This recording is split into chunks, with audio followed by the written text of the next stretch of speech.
Property से जुड़ी हुई कार्रवाई चल रही हो, कोई कार्य अगर नहीं हो रहा हो, कोई रुपया लेकर चले गया नहीं दे रहा हो, तो बड़ के पेड़ के नीचे दही के शिवलिंग का निर्माण करा जाता है। काय का शिवलिंग बनाना है?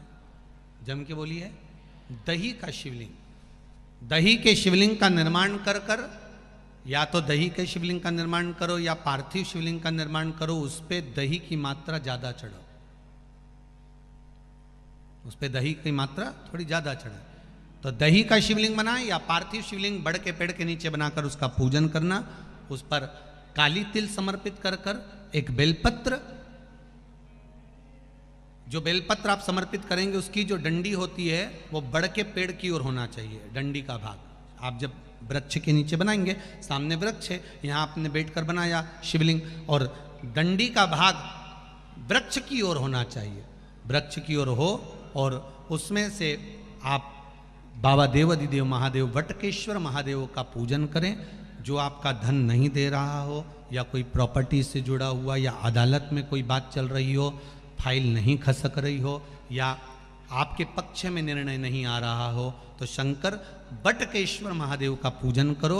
जो चढ़ी हुई बेलपत्री है उसको घर लेकर आ जाओ वटकेश्वर महादेव के नाम से, शंकर जी की पूजन कर कर उनका विसर्जन कर दीजिए। 5 या 7 सोमवार कर कर देख लीजिए, बाबा की कृपा होगी और आपका कार्य सफलता की ओर बढ़ जाएगा। कौन से महादेव? जम के बोलिए जरा, वटकेश्वर महादेव का नाम लेकर भगवान शिव की आराधना करें। आगे बढ़ना। शंकर भगवान ने यशोदा जी के दरवाजे पर मेरे शंकर भगवान आए। बोलो, कथा सुनी कि नहीं सुनी सब लोगों ने? श्रीमद् भागवत सुनी है? भागवत में शब्द आता है, श्री कृष्ण के दर्शन करने चले सदा शिव गोकुल में। भगवान कृष्ण का दर्शन करने के लिए भगवान शंकर गोकुल में गए। आवत में राम जी का दर्शन हुआ तो मेरे शंकर भगवान वेश धरकर राम जी का दर्शन करने के लिए गए। यशोदा जी ने भगवान कृष्ण को दिखाया, भगवान कृष्ण का दर्शन कराया। गोदी में लाल थे, यशोदा जी की गोद के लाल को भगवान शंकर दर्शन कर रहे। यशोदा जी ने पूछा, मेरे बेटे का भाग्य क्या कहता है? मेरे बेटे का भविष्य क्या कहता है? मेरे बेटे का भाग्य क्या कह रहा है, बताइए।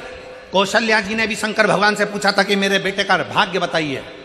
शंकर भगवान भगवान कृष्ण को देखते हैं, प्रणाम करते हैं, नमन करते हैं, और भगवान कृष्ण को प्रणाम कर कर माता यशोदा जी से कहते हैं, मां, ये तेरा पुत्र जगत का कल्याण करने वाला है। बहुत अच्छा बोला, पर भगवान शंकर ने यशोदा जी को यह नहीं बताया कि तुम्हारे पुत्र के सामने पूतना भी आएगी, अघासुर भी आएगा, बकासुर भी आएगा। तुम्हारा कृष्ण, माता यशोदा जी से यह नहीं कहा भगवान शंकर ने कि तुम्हारे कृष्ण के ऊपर कंस जैसा काल मंडराएगा। भगवान कृष्ण के लिए शंकर भगवान ने यह नहीं कहा कि तुम्हारे पुत्र को एक दिन ब्रज छोड़कर द्वारका जाना पड़ेगा। भगवान कृष्ण के लिए यह नहीं कहा कि तुम्हारे पुत्र गए कौशल्या जी के सामने। कौशल्या जी ने कहा शंकर भगवान से, उनका वेश था योगी का, और जोगी का वेश धरकर जब भगवान शंकर गए तो कहा कौशल्या जी ने, मेरे बेटे का भविष्य बता दो, मेरे बेटे का भाग्य बता दो। शंकर भगवान ने राम जी का कोई भविष्य, कोई भाग्य नहीं बताया, क्योंकि जो शंकर होते हैं, जो शिव हैं, जो शंकर हैं, मेरे ओघड़दानी मेरे शंकर हैं, वो भविष्य नहीं बताते, पर जो उनके सामने चले जाता है उसका भविष्य बदल कर रख देते हैं। मेरे शिव भविष्य नहीं बताते, मेरे शंकर भगवान भविष्य बदल कर रख देते हैं, भाग्य बदल कर रख देते हैं। मेरे शंकर भगवान सम्मुख में जाते हैं और भाग्य बदलने का प्रयास करते हैं, भविष्य नहीं बताया। आज के जमाने में ढेर सारे मिलेंगे, सब आपका भविष्य बता सकते हैं, सब आपका भाग्य बना सकते हैं, पर शिव महापुराण की कथा कहती है भविष्य बदलने का बल, भाग्य बदलने का बल तो केवल तुम्हारे एक लोटा जल और शंकर की शरणागति ही कर सकती है।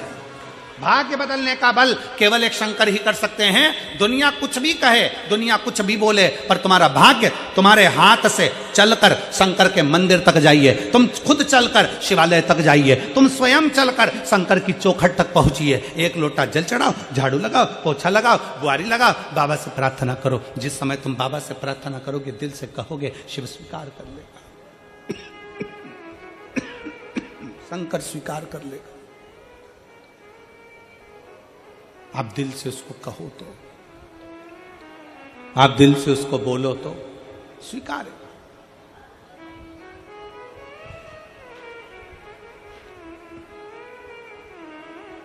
भरोसा